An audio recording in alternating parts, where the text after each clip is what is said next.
உட்கார்ந்து தொழக்கூடியவர்கள், ஃபர்த உட்கார்ந்து தொழக்கூடியவர்கள் உண்மையான காரணம் இருந்தால் உட்கார்ந்து தொழலாம், இல்லைன்னு இல்லை, உட்கார்ந்து தொழலாம். மார்க்க அனுமதிக்குது.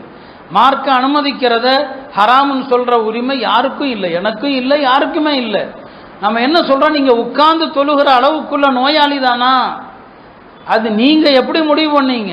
உங்களுக்கு அந்த காரணம் இருக்குதா? உங்களுக்கு நல்லா நடமாடுறீங்க, அழகா தான் இருக்கிறீங்க, உண்மையாலுமே உங்களால் ருக்கு செய்ய முடியாது, சுஜூது செய்ய முடியாது, காலம் அடக்க முடியாது, உயிர் போகிற வலி, துடிக்கிற வலி அப்படி இருக்குதா? அப்படி இருந்தா நீங்க சேர்ல உட்கார்ந்து தொழலாம்.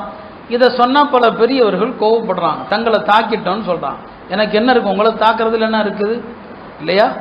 உண்மையான இருக்கிறாங்க. இப்போ நம்முடைய மரியாதைக்குரிய ஹசரத் இருக்கிறாங்க, சேர்ல இருக்கிறாங்க, அவங்கெல்லாம் பார்த்தாலே தெரியும் நடக்கவே கஷ்டப்படுறவங்க.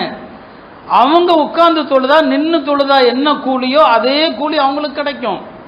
ஆனா இது எல்லாருக்கும் பொருந்துமா? அத்தகைய சேர் தொழுகையாளிகளை கண்டிக்கிறோம்.